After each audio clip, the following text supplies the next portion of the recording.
Hot Cocoa Hearts by Suzanne Nelson, Chapter 6. Okay, you did not tell me this trip involved delivering toys, I said, as Alex and I heft an enormous red bag out of his abuelo's truck. Don't worry, Alex said over the din of the traffic steaming up 3rd Avenue. There aren't any chimneys involved. Somehow, that doesn't make me feel much better. I stepped up on the curb and almost bumped into a passerby. I wasn't used to the crowds and bustle of Manhattan. Alex smiled, closing the trunk and joining me on the sidewalk. Look on the bright side. At least you don't have to wear your elf costume. Senor Perez rolled down the passenger side window to say goodbye. Have fun, he called. I'll pick you up at Rockefeller Center at 7. Call my cell phone if you need me. Si, abuelo, Alex waved. Hasta luego. Thank you, I called into the car. As Senor Perez pulled away from the curb, I turned toward Alex. 7? I repeated skeptically. It's going to take us 4 hours to deliver these presents? Oh no, there's lots more torture.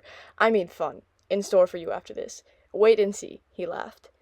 But when my frown didn't lessen, he gave me a nudge. Come on, Em, you've had fun so far, haven't you? Yes, I said grudgingly. I'd actually had a lot of fun.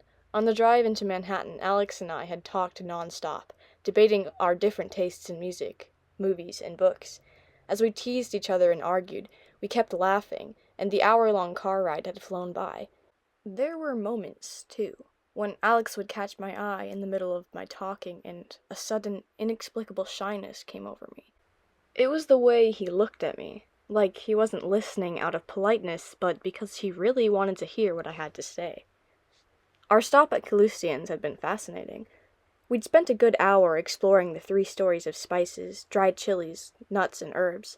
I'd bought a packet of loose herbs so that I could make Nissa homemade tea sachets as my next Secret Santa gift to her. I'd heard her saying to one of her friends that she needed to stock up on tea before the Glee holiday concert. Apparently, she drank it before each show to soothe her voice, and Alex assured me that Calustian's herbs were one of a kind. The store was so cool. Its wonderful fusion of zesty scents had left behind traces that I still imagined smelling on the brisk winter wind. The shop's dark wooden shelves and endless aisles were full of every cooking ingredient imaginable, and it was amazing to watch Senor Perez and Alex deftly navigate the maze to find exactly what they needed. I was surprised to see Alex as confident as his grandpa in selecting perfect peppers, and I could tell he enjoyed the process just as much. He was as knowledgeable about the store as any tour guide, explaining the different uses for the spices in hot chocolate, and how they altered the taste in subtle ways. It was while in the store that something strange had happened. We were whispering as we smelled the jar of vanilla beans, but all the spices must have muddled my senses, because suddenly, I wasn't focused on the beans. I was looking at Alex's mouth, at how soft and full his lips looked, and then a thought flashed through my head. What might it be like to kiss Alex? It freaked me out enough to jerk back, knocking my head against the shelves behind me. Whoa, he said, laughing. It's vanilla, it won't bite. I know, I stammered, trying to recover from what was obviously some bizarre hallucination. Of course, I'd never kiss Alex. The only boy I'd ever wanted to kiss was Sawyer. I didn't even understand where that thought had come from, but I was going to forget it. But now as Alex heaved the bag of gifts onto his shoulder and started down the sidewalk, motioning me to follow, I felt stirrings of unease again. We turned right onto 59th Street, then stopped half a block down in front of the Families Together shelter. I followed Alex up a short set of stairs and into the brick building, where a woman behind the check-in counter greeted him by name. You've been here before? I whispered. Alex nodded. Abuelo and I stop here every time we're in the city. We always try to bring something, even if it's small. He handed me my visitor pass, and then I followed him down the hallway and into a large rec room where dozens of children were busy eating and playing. Look! One little boy of 4 or 5 cried happily. It's Alex! He slammed his little body into Alex's in a fierce hug.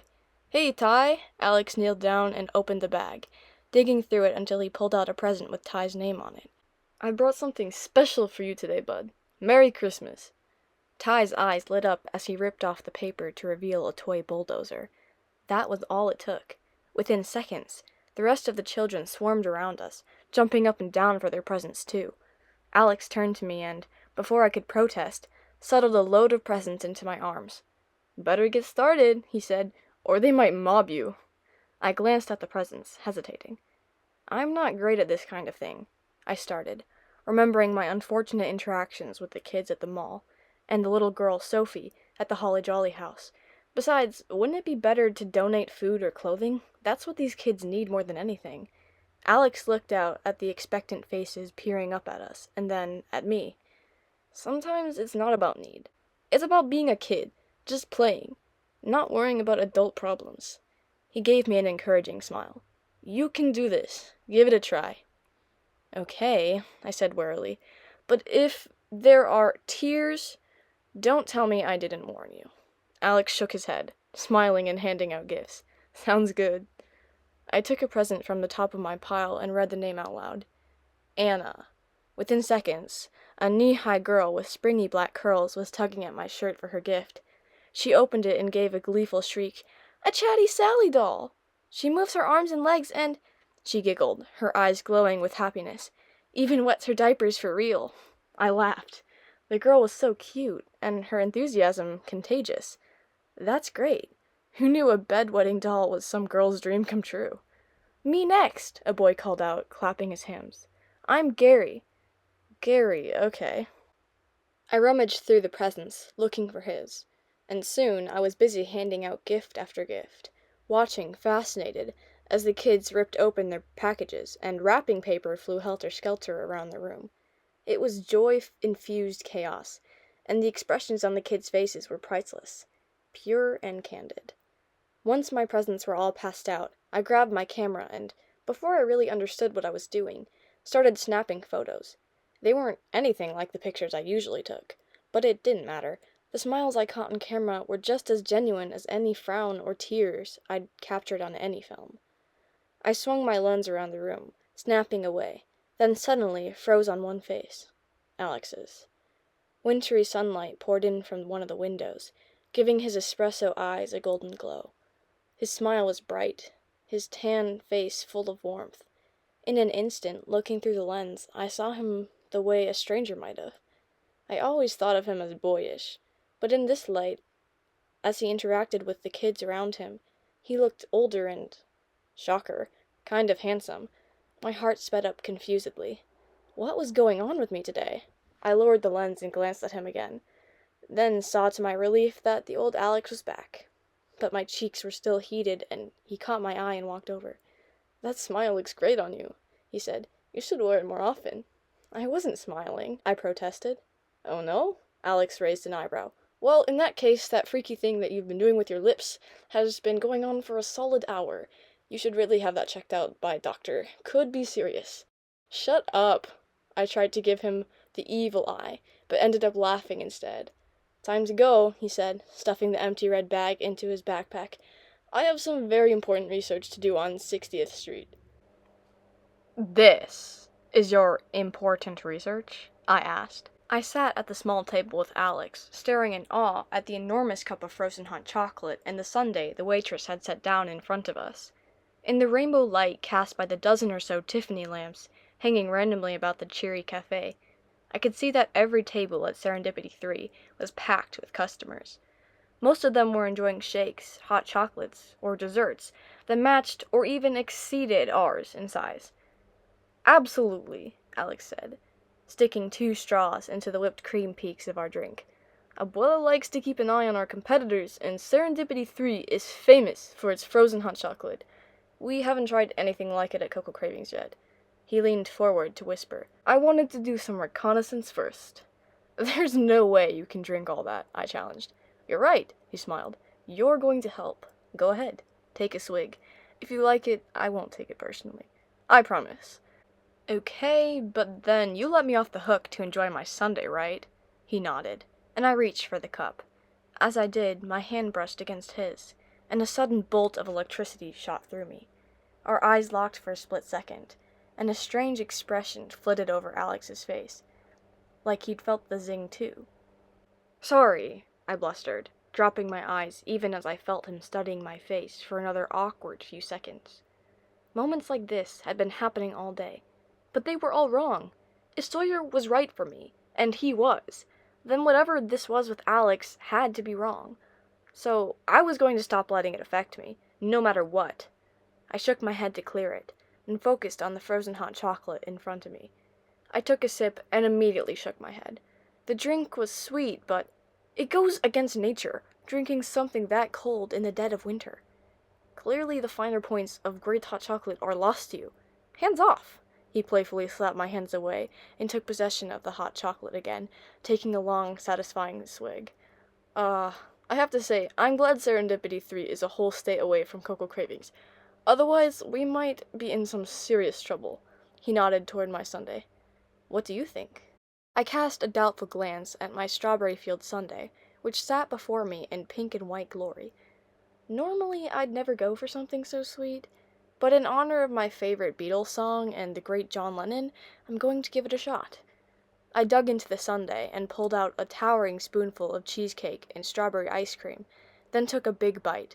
The lemony tartness of the cheesecake tempered the sugary sweetness of the ice cream, just enough to make my mouth pucker.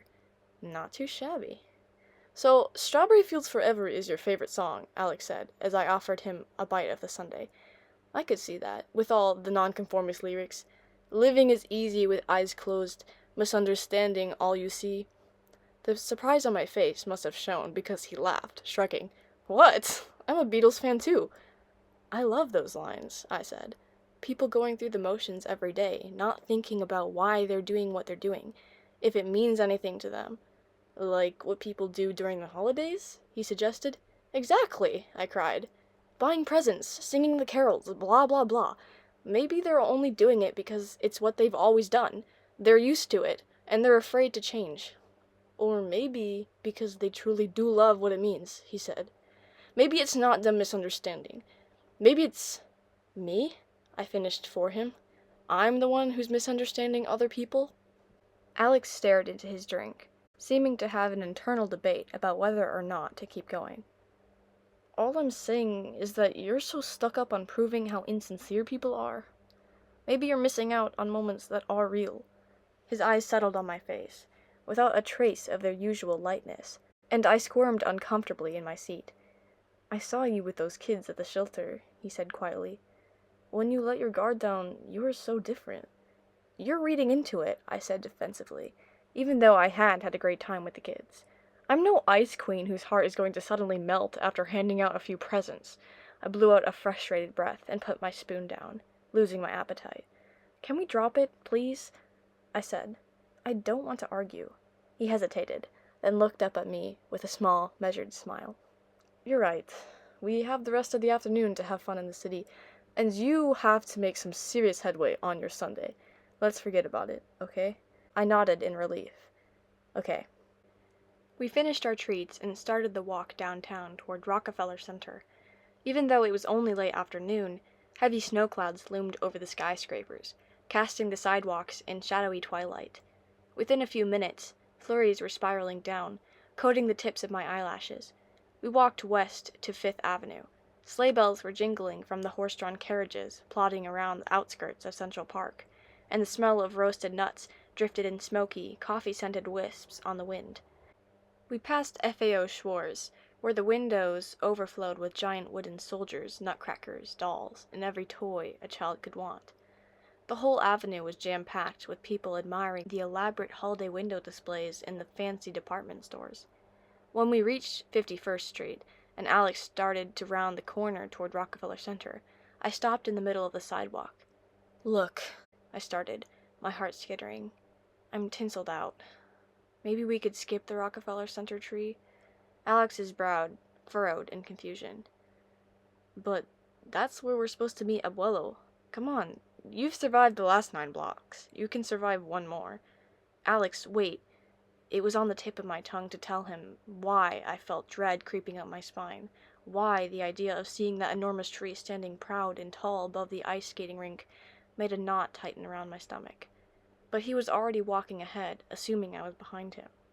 I sighed and burrowed my chin farther down into the collar of my coat, focusing on the sidewalk in front of me, thinking maybe if I kept my head down, I could avoid seeing the tree. As the skyscrapers opened into the large square, with its flags rippling in the wind and the ice rink packed with happy skaters.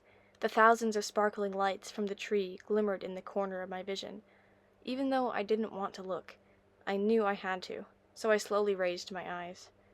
There was the tree, as glorious as I remembered it being when I was little, reaching toward the sky, its limbs aglow with rainbows of dazzling colors. Memories washed over me as I stretched my neck upward, feeling just as small and awestruck as I had so many years before, and before I could stop it, my eyes filled with tears. "Em?" Alex said softly, glancing at my face in surprise and confusion. "What's wrong?" "Forget it," I snapped, sniffing angrily and wiping my tears. "I told you I didn't want to come here." Alex frowned. "I thought you'd like to see the tree. I guess I pushed too hard." His face, which had been so enthusiastic only a minute before, deflated into disappointment, and suddenly, I knew I couldn't stay angry at him. "It's not your fault," I sighed, plucking down on one of the benches on the observation deck. "It's mine. I should have told you before, only I don't like to talk about it." I reached into my bag and pulled out the photo and handed it to Alex, as he sat down beside me. "That's me and my grandma," I said quietly, "in front of the Rockefeller Christmas tree, 4 years ago." Alex looked at the photo for a long minute. "You look so happy." I was.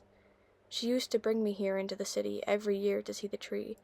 It was our special day. We'd go to see the Radio City Christmas Spectacular first, and then afterward, we'd eat roasted peanuts sitting right here under the lights of the tree. I smiled, despite my trembling lips. Christmas was her favorite time of year. She loved it more than anyone I've ever known, besides my dad. That's one of the reasons he puts up the Holly Jolly house each year, in honor of her memory. Alex handed the photo back to me, and I stared at it, the sharpness of missing Grandma needling my heart. "So, what happened?" "She got sick, around Thanksgiving when I was 9. I shook my head, tucking the photo back into my bag. That was the year I wrote the shortest letter to Santa ever. I only asked for one thing, for him to make her better for Christmas. A hard laugh popped out of me. "Well, you can guess what happened, or didn't happen." "She never got better." His voice was barely a whisper. I nodded. "That was the year I stopped believing in Santa, or caring about Christmas," I sighed. "It's kind of funny. I've never admitted that out loud before, not to anyone." I shrugged awkwardly, hoping to downplay the whole thing. Alex didn't buy the act, though. His eyes were soft with sympathy. "I'm so sorry, Em."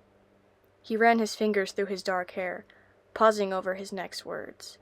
"But you have to know, there probably wasn't anything anyone could do. Sure, I know that now. But back then, no one could convince me of that. And afterward, it seemed like pretending to keep on believing was, well, a waste of time." He shook his head. "There are other things to believe in this time of year. Family, kindness, love. Don't you see? Those are the things people should remember all year, not just when the commercials and holiday cards tell them to," I sighed. "If it only happens when it's forced, how genuine can it possibly be?" "I don't think it's forced," Alex said. "I think it's more like a reminder of all that's good that we forget about in the craziness of everyday life." His cell phone dinged then, and he checked it, then stood up. "That's Abuelo. He's waiting with the car on 48th Street. I nodded and stood up with a sigh. "I'm sorry," Alex said as we walked to the car, giving me a concerned glance. "I should have listened when you tried to tell me you didn't want to come here." "No, it's fine," I said honestly. "It doesn't change anything, but—" I cast one last look back at the tree, elegant in its shimmering gown of lights. "I'm glad I saw it. It was nice to talk about my grandma again. Thank you." He smiled as he opened the car door for me. "Anytime." End of chapter 6.